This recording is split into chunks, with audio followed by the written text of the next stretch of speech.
Je vous remercie, Monsieur le Président, Mesdames, Messieurs les membres du jury. Je vais donc vous présenter mes travaux de thèse que j'ai intitulés « Apprentissage actif pour l'approximation de variétés », que j'ai réalisé sous la direction de Guillaume Deschamps, directeur de recherche au LISC, et sous l'encadrement de Gaël Nosli, maître de conférence à l'Université Blaise Pascal, Limos. Ils ont été financés par la région Auvergne et ont été réalisés au laboratoire d'ingénierie pour les systèmes complexes de l'IRSTEA et au laboratoire d'informatique, de modélisation et d'optimisation des systèmes de l'Université Blaise Pascal. Alors pour entrer dans le vif du sujet, je me suis intéressé à un problème que l'on peut rencontrer de manière courante dans la vie pour certains scientifiques, à savoir rechercher des bassins d'attraction pour des modèles dynamiques, que ce soit en sociologie, en écologie, en mécanique ou en physique. Donc typiquement, un modèle dynamique, par exemple celui que je vais représenter en dimension 2 dans le plan, on va avoir un certain état du modèle en x de t, ici x de 0, et ce modèle va avoir une dynamique et va converger à t1 en un certain point, le point bleu. Si le modèle part d'un autre x0, par exemple celui-ci, il veut converger exactement, il va être attiré vers un autre point, le point rouge. Si je reprends un autre point, celui-ci, il va être attiré, par exemple, par le point rouge. Donc le point rouge devient un point d'attraction du modèle. Si je reprends un autre point, par exemple celui-là, ce point-là, il va être attiré vers un autre point d'attraction, par exemple le point bleu. Si je reprends un autre point, par exemple celui-là, il va être attiré vers un autre point d'attraction. On peut faire ça en tous les points de l'espace du modèle dynamique. Si j'en reprends un autre, par exemple celui-là, il va être attiré par le point rouge. J'ai un autre point, celui-là, par exemple, qui va être attiré par le point bleu. Et donc tout l'intérêt pour le scientifique qui a créé le modèle dynamique, c'est d'identifier les bassins d'attraction du modèle. Typiquement, identifier l'ensemble des points initiaux qui vont converger, qui vont être attractés par le point bleu ou le point rouge. Donc, qu'est-ce que le scientifique recherche à faire pour étudier son modèle? Il recherche la frontière des bassins d'attraction. Typiquement, il essaie de cartographier l'ensemble des points bleus et de l'ensemble des points rouges, de trouver la frontière. Alors, dans cet exemple, vous avez vu, j'ai mis 7 exemples, 7 points qui vont converger. Ça a pris un certain temps. Pourquoi j'ai mis 7 points? Pour montrer la notion de coût. On peut interroger tout point de l'espace, mais l'interrogation d'un point de l'espace est coûteuse. D'accord? Savoir si tel point va être attiré par tel attracteur ou tel attracteur, ça peut être coûteux en temps pour faire des simulations ou des expériences. Donc la problématique, c'est comment réaliser les expérimentations, comment choisir les expérimentations initiales pour rechercher la frontière des bassins d'attraction. Donc ça, c'est un problème pratique. Pour transformer ce problème en problème théorique, donc c'est l'objectif de ma thèse, c'est en tout du moins des travaux que je présente dans ma thèse, c'est déterminer la position des n premiers points d'apprentissage pour approximer au mieux la frontière des zones de l'espace par apprentissage. Typiquement, sur le schéma, on représente deux zones. Pareil, on peut chercher à savoir, on peut connaître localement la couleur d'un point, mais nous, ce qu'on essaie de faire, c'est de cartographier l'ensemble des points et des couleurs. Donc ces zones de l'espace qu'on cherche à apprendre, on peut les représenter, elles peuvent s'approcher par des variétés qui sont indéfiniment différentiables. Donc indéfiniment différentiable, ça signifie que localement, on a un repère où la frontière est différentielle, elle est continue. C'est une forme de régularité de la frontière. Ces variétés indéfiniment différenciables, on peut toujours les approcher par des variétés qui sont continues. Donc dans ma thèse, ce que je vais essayer d'approcher, c'est des variétés continues qui approchent elles-mêmes des variétés différentielles. Et c'est là un point essentiel de ma thèse, c'est qu'en tout point de l'espace, je peux connaître la valeur, la couleur, blanc ou noir, de ce point, en interrogeant un oracle non bruité, qui va me donner avec certitude le label d'un point. Et ça, c'est quelque chose d'important, c'est que mon oracle, il est capable de me donner l'étiquette d'un point en tout point de l'espace. Mais ça peut être coûteux. Et que l'étiquette qu'il va me donner, elle est déterministe, il n'y a pas de bruit, mon oracle est non bruité. Donc pour approcher les frontières de la variété, de la zone, les frontières de la zone de l'espace, je vais l'approcher par une variété continue. Cette variété continue, je vais l'approcher par apprentissage. Donc je vais échantillonner des points pour les présenter à l'oracle, qui va me donner, cet oracle, les labels de ces points. Et une fois que j'ai ces points et ces labels, eh ben, je vais reconstruire par apprentissage, non bruité, les frontières de la zone. Et donc tout l'objectif de ma thèse, enfin, un des objectifs de ma thèse que je présente dans cette soutenance, c'est déterminer la position des n premiers points d'apprentissage pour approximer au mieux cette frontière. Donc, je vous ai dit qu'on allait, une fois qu'on avait les points d'apprentissage, nous allons apprendre les frontières de la variété par une méthode d'apprentissage actif, génératif, non bruité. Maintenant, ce que je vais faire, c'est que je vais définir la place de l'apprentissage actif-génératif dans la théorie de l'apprentissage. Donc, dans la théorie de l'apprentissage, on peut distinguer deux dimensions de discrimination de l'apprentissage en fonction de la fonction cible qu'on va chercher à apprendre, la régression ou la classification qui en français se dit discrimination. Et un deuxième axe qui est le type d'apprentissage plutôt orienté sur les manières dont on obtient les données, l'apprentissage statistique versus l'apprentissage actif. Donc dans l'apprentissage statistique, les données sur lesquelles on va essayer d'apprendre les frontières de la variété sont des réalisations de variables aléatoires. C'est-à-dire qu'on a un couple, enfin des couples d'observations, xi, f de xi, qui proviennent de variables aléatoires. Dans l'apprentissage actif, les réalisations ne sont plus aléatoires, ou tout du moins sont moins aléatoires que dans l'apprentissage statistique, et on peut différencier deux types d'apprentissage actif. Donc, dans l'apprentissage actif, dans notre sens, on s'intéresse à l'échantillonnage. Nous avons deux types d'échantillonnage, l'échantillonnage sélectif et l'échantillonnage génératif. Mais je reviendrai un petit peu plus tard sur cette distinction. Et donc mes travaux se placent dans la croisée de la classification et de l'apprentissage actif avec échantillonnage génératif. Alors maintenant, je vais vous redéfinir la différence entre régression et classification, et après, je redéfinirai qu'est-ce que c'est que l'apprentissage actif génératif. Donc, qu'est-ce que c'est que l'apprentissage? L'apprentissage, on se donne une fonction f qui va dans un espace oméga inclus dans R à la puissance s. Dans toute cette soutenance, s c'est la dimension de mon espace. Cette fonction, donc elle va de Rs dans une partie de R, et cette fonction, ce qui est très important, c'est qu'on la suppose inconnue. Néanmoins, nous disposons d'un ensemble d'apprentissage, donc un ensemble d'exemples, xi, f de xi, ou i égale 1 à n, de réalisation de cette fonction.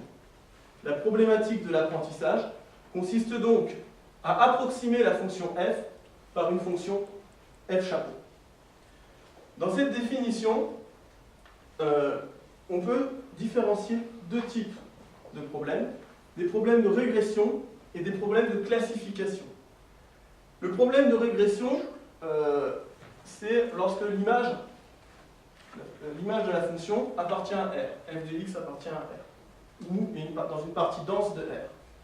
Typiquement, un exemple en dimension 2, 3, c'est les xi appartiennent au plan, et les f de xi, ça représente une coordonnée. Donc là, nous avons un ensemble d'apprentissage, des xi en dimension 2 et un f de xi appartenant à R. Le but de l'apprentissage, c'est de générer, d'approximer la fonction f qu'on a ici sur tout l'espace par une fonction f chapeau. Voilà la régression. On peut différencier un autre cas qui est la classification, où dans ce cas-là, f de x n'appartient plus à R, mais appartient à une partie discrète de R, telle que par exemple l'ensemble 0, 1.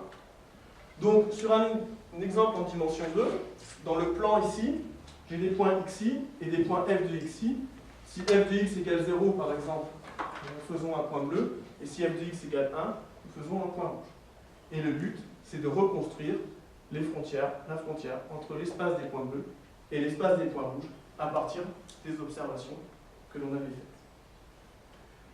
Donc voilà la différenciation régression versus classification. Maintenant, je vous ai dit que je faisais de l'apprentissage actif. Je redéfinis l'apprentissage actif. Donc initialement, l'apprentissage statistique, c'est les données sont existantes et sont des réalisations des variables aléatoires. L'apprentissage actif, les données en fait ne sont pas étiquetées. Dans l'apprentissage statistique, j'ai des réalisations du couple xi, f de xi. Dans l'apprentissage actif, j'ai un ensemble de points xi, et je n'ai pas les f de xi. Et l'apprenant peut faire appel à un oracle pour étiqueter des points, c'est-à-dire qu'un xi, il peut le présenter à un expert qui va lui donner l'image par la fonction f de ce point, il va lui donner le f de xi. Sachant que dans nos travaux, l'oracle n'est pas buté, c'est-à-dire qu'il nous donne toujours la vraie valeur de f de xi. Et donc dans l'apprentissage actif, on peut distinguer deux types d'apprentissage. L'apprentissage sélectif, où l'oracle n'observe qu'une partie restreinte de l'espace, c'est-à-dire qu'il a un nombre de xi, un nombre fini de variables qu'il peut observer, et il ne peut présenter qu'à l'oracle que c'est une valeur parmi ces variables. Et nous avons l'apprentissage actif génératif, où là, l'oracle n'est pas restreint et peut observer tout l'espace. Il peut interroger tout point de l'espace, on peut présenter à l'oracle tout point de l'espace pour labellisation. Donc une question qui se pose, est-ce que l'apprentissage génératif n'est-il pas un passage à la limite de l'apprentissage sélectif? Alors en théorie, oui, parce qu'un apprentissage génératif, ça revient à sélectionner un point parmi un ensemble de points denses, donc c'est un passage à la limite. Mais en pratique, les algorithmes ne sont pas capables de sélectionner des points dans des ensembles infinis. Donc en pratique, il est nécessaire de développer des méthodes d'apprentissage actif génératif. Donc voilà le sujet de ma thèse. Comment générer, tout du moins ce que je vous présente dans cette soutenance, comment générer les n premiers points d'apprentissage en apprentissage actif génératif, qui est une question très importante. Alors, dans la suite, je vais vous présenter 3 topics. Un premier topic qui est une des premières contributions de cette thèse, c'est que la discrépance est un critère pour générer les n premiers points d'apprentissage en régression, et que ce critère ne se transfère pas au cas de la classification. Ça, c'est vraiment une des premières contributions de ma thèse. Une deuxième contribution qui apparaîtra dans une deuxième partie de cette soutenance, c'est je propose un nouveau critère pour générer les premiers points en classification. Et je propose le critère de la dispersion. Deuxième contribution de ma thèse. Troisième contribution de ma thèse que je vous présente, le critère de la dispersion, qu'on a identifié précédemment. J'étudie les méthodes pour générer des points selon ce critère, et je propose un nouvel algorithme de génération de points selon ce critère. Donc je vais revenir à la premier point de cette présentation, la discrépance comme critère pour générer les premiers points d'apprentissage.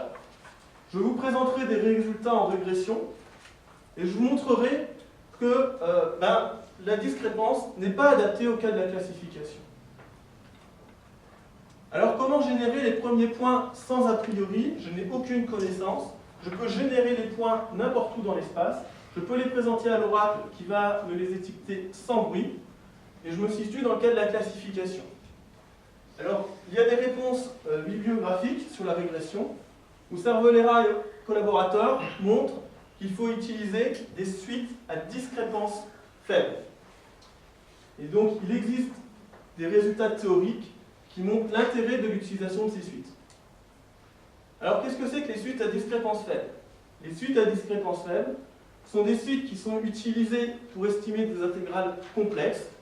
Ce sont des objets mathématiques qui datent du début des années 50, et ce sont des suites qui sont déterministes. Donc, qui dit suite à discrépance faible, qui dit discrépance, je vais donc vous introduire cette notion de discrépance. Qu'est-ce que c'est que la discrépance? Eh bien, la discrépance, c'est une mesure de l'uniformité d'une suite. Donc, je me situe dans le carré unité en dimension 2, 0, 1, 3, 0, 1, et j'ai une suite représentée par des points bleus. Comment je vais mesurer la discrépance de la suite? Et bien pour ça, je vais prendre un convexe, par exemple l'ovale ici, et sur ce convexe, je vais regarder la différence qu'il y a entre la proportion de points présents dans ce convexe et le volume du convexe par rapport au volume total.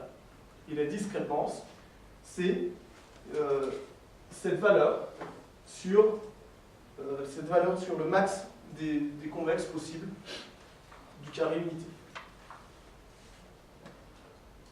Autrement dit, si j'ai un convexe qui est grand et qui ne possède pas de points, alors sa proportion de points ici sera petite, mais le volume sera grand et la discrépance sera proche de. Alors, cette définition de la discrépance, on peut la simplifier en ne prenant pas tous les convexes du carré unité, mais en prenant uniquement les rectangles du carré unité, tout type de rectangle.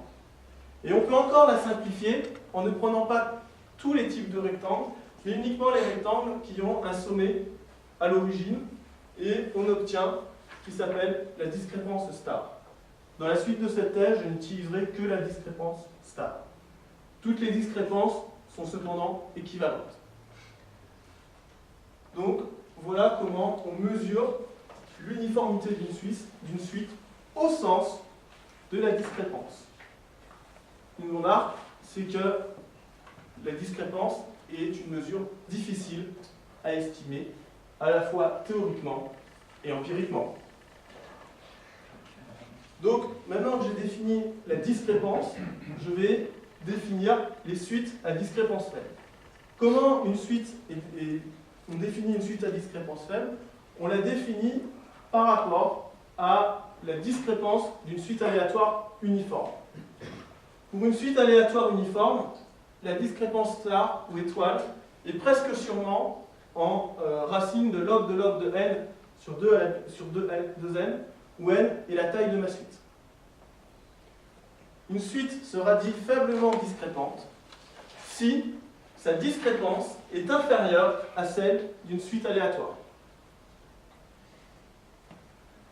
Une grille régulière à n points n'est pas à discrépance faible, car sa discrépance est de l'ordre de 1 sur racine essième de n, qui est donc supérieure à la discrépance d'une suite aléatoire uniforme. Alors maintenant que j'ai défini la discrépance, que j'ai défini ce qu'était une suite à faible discrépance, on peut se poser la question légitime, comment générer une suite à faible discrépance? Alors la génération des suites à faible discrépance est un domaine de recherche très large, et en fait il existe des suites pour lesquelles on sait que la discrépance est faible. Typiquement des suites de Sobol, des suites de Ford et des suites de Niederreiter. Ces suites-là ont des discrépances de l'ordre de taux de log de n à la puissance s sur n, où s, je vous rappelle, est la dimension de mon espace.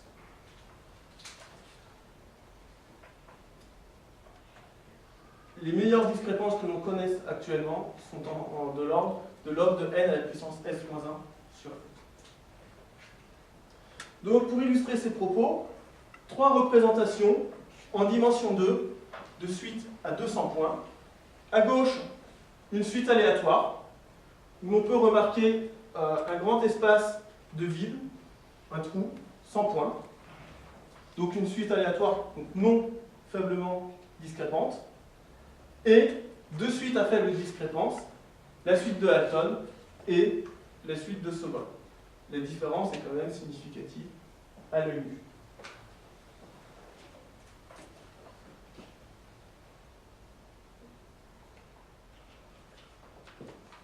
Alors maintenant que je vous ai présenté les suites à faible discrépance, je vais vous présenter l'argument théorique sur l'utilisation de ces suites en régression. Pour cela, nous faisons appel au théorème de Cox-Malloca. Ce théorème nous dit, alors, ma fonction cible, c'est ma fonction f, qui est inconnue. Je vais l'approximer par une fonction f chapeau. Pour pouvoir estimer la qualité de cette approximation, on va estimer son erreur en généralisation. Donc l'erreur en généralisation, elle se note L de f chapeau. Cependant, cette erreur, on ne peut pas la connaître parce qu'elle dépend de f, qui est inconnu, donc on ne connaît pas l'erreur en généralisation.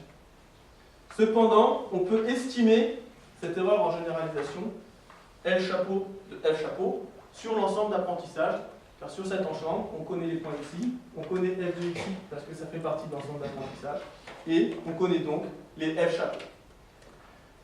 Et le théorème de Cox-Malloca, il va nous borner l'erreur que l'on va faire sur l'erreur en généralisation.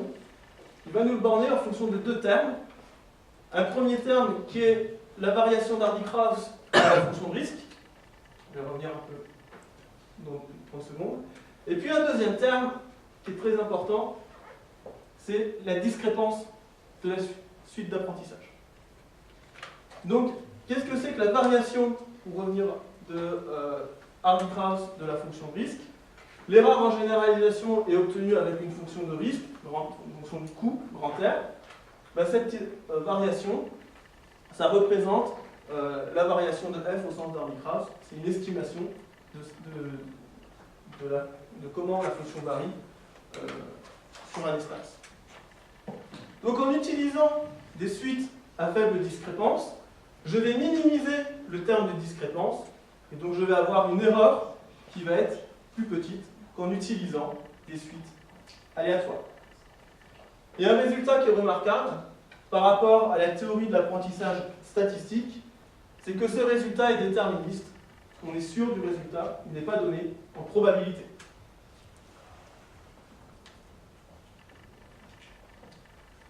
Alors, ce qu'il faut retenir de ce slide, c'est qu'en minimisant, en prenant des suites à discrépance faible, j'aurai des meilleurs résultats qu'en utilisant des suites aléatoires.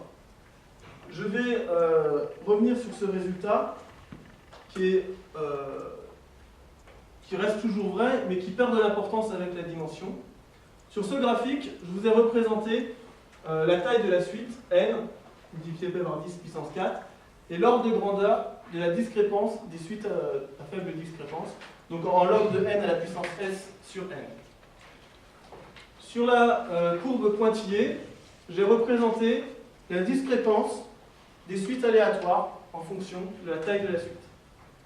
Et les autres courbes représentent la discrépance des suites à faible discrépance en fonction de la dimension. Donc, dimension 2 en rouge, dimension 3 en bleu, dimension 4 en verte, dimension 5 en noir. Ce que l'on peut remarquer, c'est que l'on a une discrépance qui tend, avec la dimension, vers la discrépance de la suite aléatoire. On a un rapprochement du comportement des suites à faible discrépance de celui des suites aléatoires. Donc, lorsqu'on monte en dimension, l'intérêt de l'utilisation des suites à faible discrépance est limité, se réduit en montant en dimension et se rapproche des suites aléatoires, qui représentent une forme de malédiction de la dimension. Donc, ces résultats qui sont présentés dans le cadre de la régression en littérature, je vais les présenter, les transférer au cas des fonctions de classification. Donc, dans la littérature, la classification est souvent vue comme un cas particulier de la régression dans ce cadre d'apprentissage. Par exemple, Iwata et Hall, les collaborateurs, considèrent que la classification est un cas particulier dans la régression, car dans la régression, la fonction cible a valeur dans R. Dans la classification, la fonction cible a valeur dans un espace discret 0,1. Or, 0,1 est inclus dans R, donc la classification peut être vue comme un cas particulier de la régression.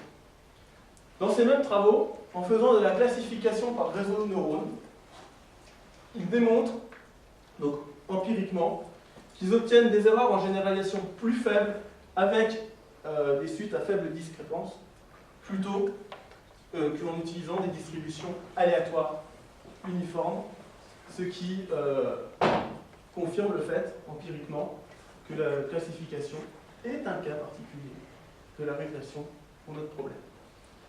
Dans des travaux un peu plus récents de 2005, Castro et collaborateurs s'intéressent à la continuité de la fonction cible.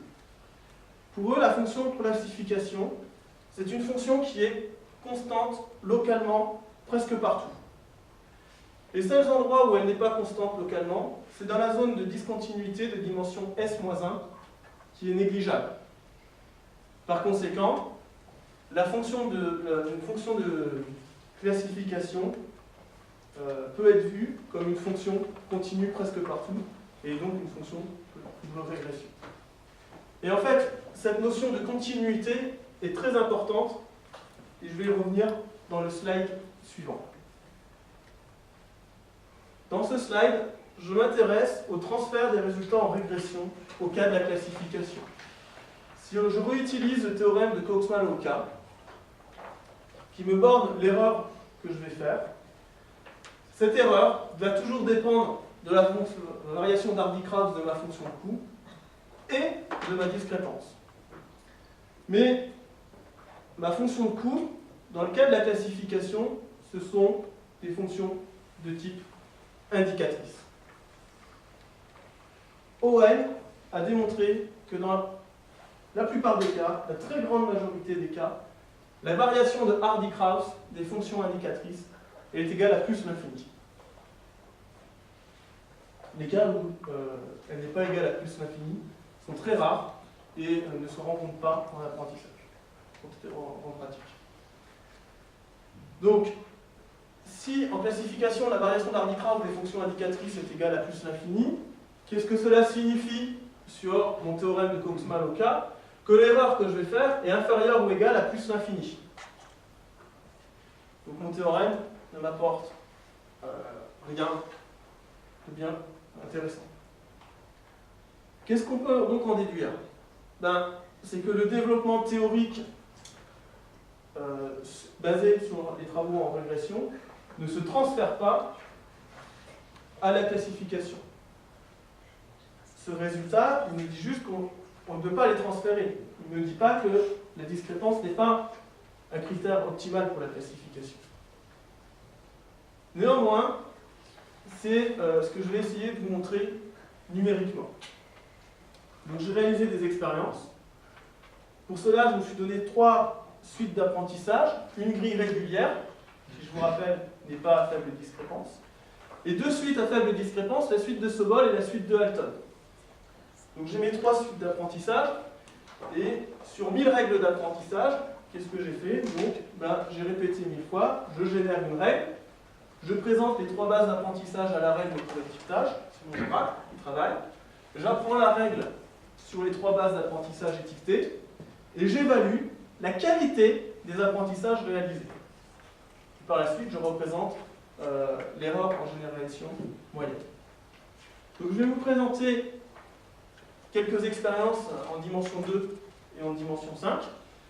Donc sur 1000 règles, en dimension 2, avec un algorithme d'apprentissage par SVM, Support Vector Machine, j'ai représenté en abscisse la taille de l'échantillon, et en ordonnée l'erreur en généralisation. Et ce que l'on peut voir, c'est que la grille est toujours en dessous des erreurs en génération de la suite de Sobol et de la suite de Halton. Alors ces résultats sont bien sûr stochastiques, parce qu'ils sont basés sur 1000 réplicas. Ce qui est intéressant de remarquer, c'est, je ne les ai pas représentés parce que ça surchargerait le dessin, mais les intervalles de confiance à 99% de ces grilles, de ces courbes, ne se chevauchent pas. Donc on a vraiment, pour la grille, entre les courbes de la grille et des suites de Halton et de Sobol. Donc on a vraiment une courbe pour la grille régulière qui est inférieure aux courbes obtenues par l'apprentissage sur suite de Sobol et sur suite de Halton. Donc cet apprentissage a été réalisé par les SVM en faisant sur les mêmes bases de données, sur les mêmes règles d'apprentissage, un apprentissage par KNN, on obtient le même résultat, et par arbre de classification, le même résultat aussi. On obtient ce résultat en dimension 2, on obtient le même type de résultat en dimension 5 en apprentissage par SVM, en apprentissage par KNN et en apprentissage par arbre de classification. Donc ce résultat, je vous le répète, les courbes d'erreur en généralisation sur les grilles sont significativement plus faibles que celles obtenues sur les suites de Halton ou les suites de Sobol, avec des intervalles de confiance à 99%.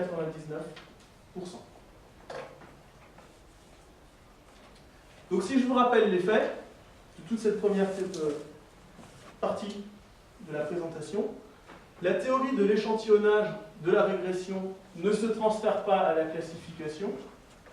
Les résultats expérimentaux que je vous ai présentés confirment ce résultat. Par conséquent, la discrépance n'est pas un critère adéquat pour générer les premiers points d'apprentissage en classification. D'où la naissance d'une nouvelle question de recherche. Qu'est-ce qui explique que l'on obtienne des résultats meilleurs sur les grilles plutôt que sur les suites à faible discrépance? Donc ça, première contribution de ma thèse. Deuxième contribution de ma thèse, apporter une réponse à cette question, où je propose le critère de la dispersion. Donc dans cette partie, je vous présenterai la dispersion, puis je vous présenterai un résultat théorique liant dispersion et apprentissage, erreur en apprentissage, que je confirmerai par des expériences numériques, puis je présenterai des résultats sur le comportement de la dispersion en fonction de la dimension. Donc la dispersion, ou covering radius, ou minimax, qu'est-ce que ça représente dans les données? Ça représente le rayon de ma plus grande boule de vide de mon cube. Ça représente quoi? Ça représente pour tout point la distance maximale qu'il existe entre ce point-là et le point de la suite le plus proche. Ce qui se définit par delta de x égale le sup sur tous les points du carré, unité, de la distance minimale entre ce point et tous les points de la suite.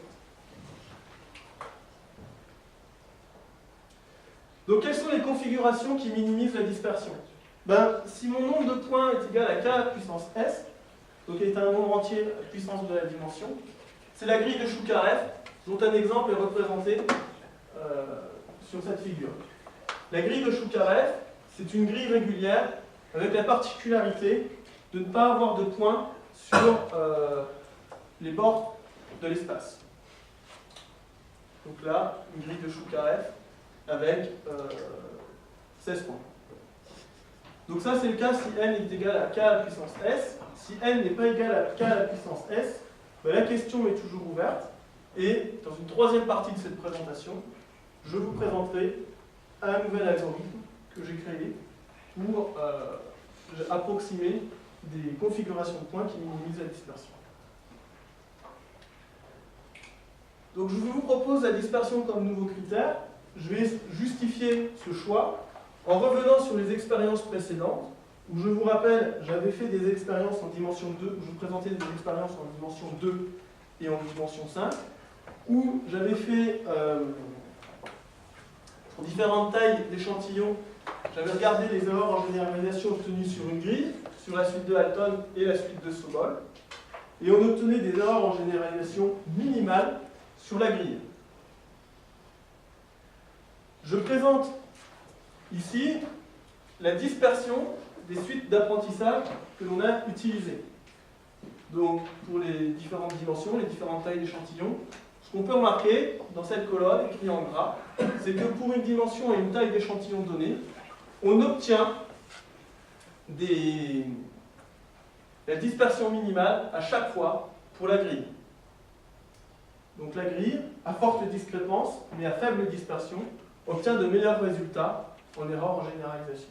Ce qui commence à justifier l'utilisation empirique du critère de la dispersion pour générer les premiers points d'apprentissage.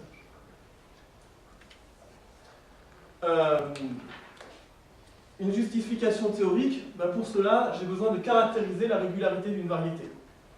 Donc, je propose un critère basé sur le rayon de courbure minimal, où ma fonction f est constante, ma fonction de classification possède la propriété suivante, c'est qu'en tout point, il existe un point proche d'elle à une distance inférieure à r, tel que ce point x, il appartient à ma boule de centre x0 et de rayon r, et f est constant sur cette boule-là.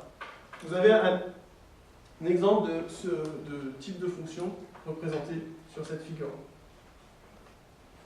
Donc, des expériences numériques, un résultat théorique, excusez-moi, et on a pu exhiber un algorithme d'apprentissage pour lequel, en prenant une suite d'apprentissage de dispersion delta inférieure ou égale à petit r, pour lequel on obtient une erreur en généralisation fonction de la dispersion inférieure à une constante fois la dispersion.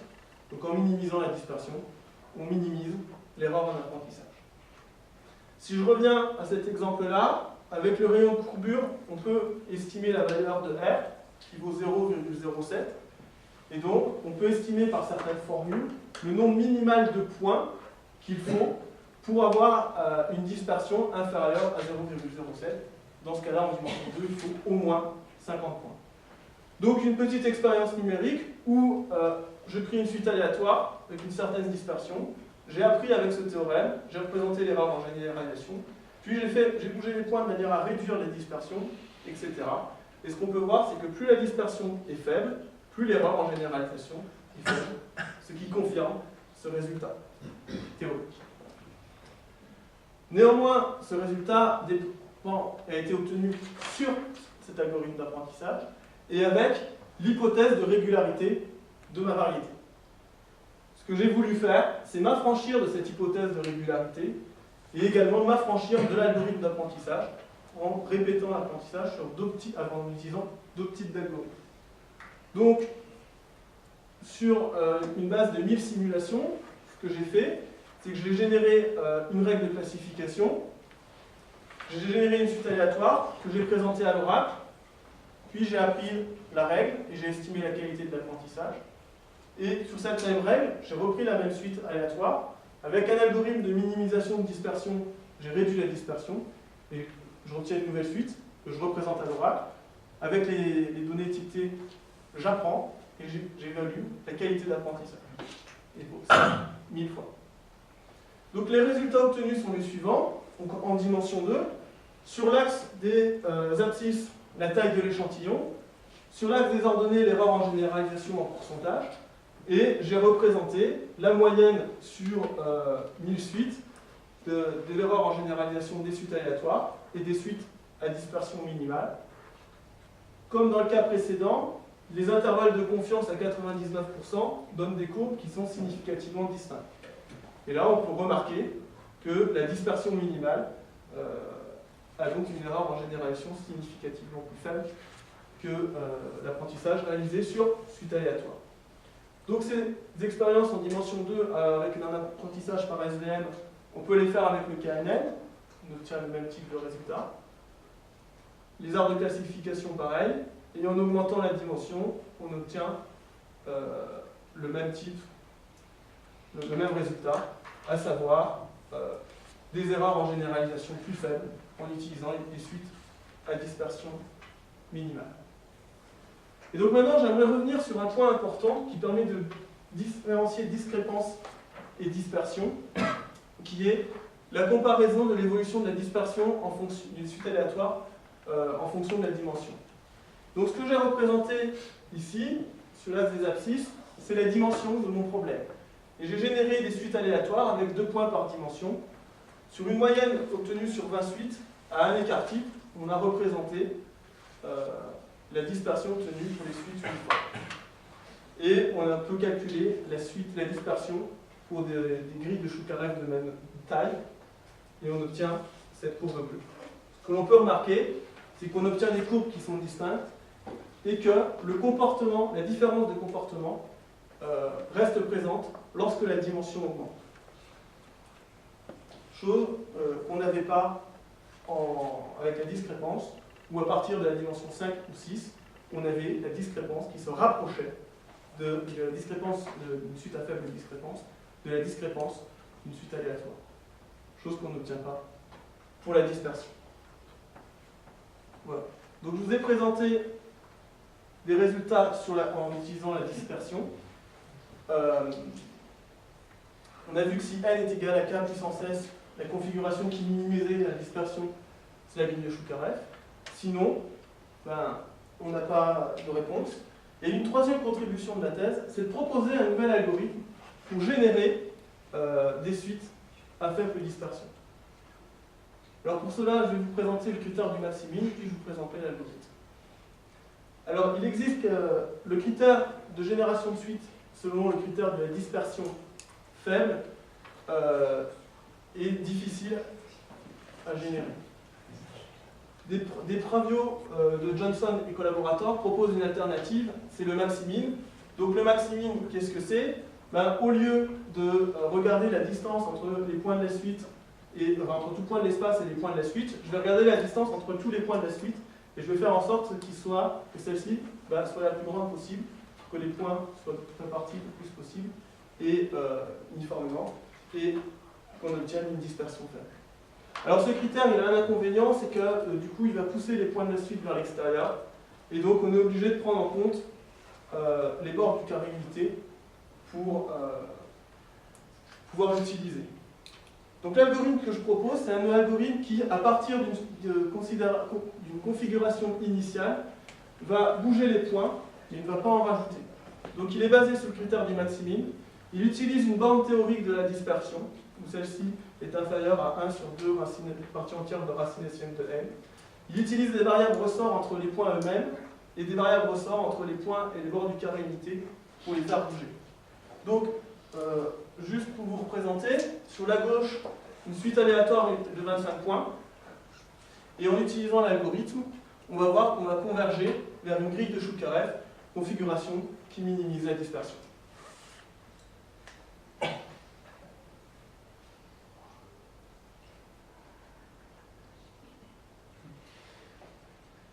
Et sur la droite, une suite de 30 points pour laquelle la configuration minimisant la dispersion n'est pas connue. On va obtenir un résultat visuellement tout à fait satisfaisant avec des points uniformément répartis au sens de la dispersion. Donc pour vous expliquer l'algorithme,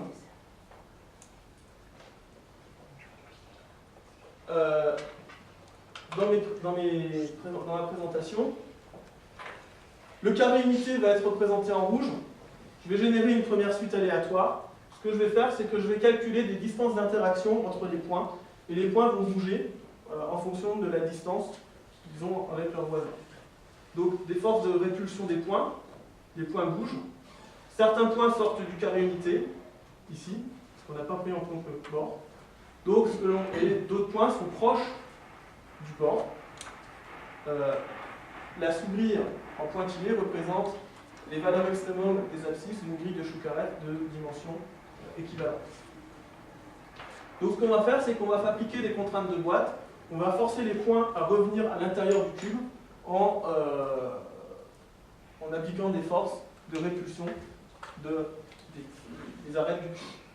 Et après plusieurs itérations, on obtient ce résultat. Donc voilà une troisième contribution de ma thèse, un nouvel algorithme pour générer les suites à faible dispersion.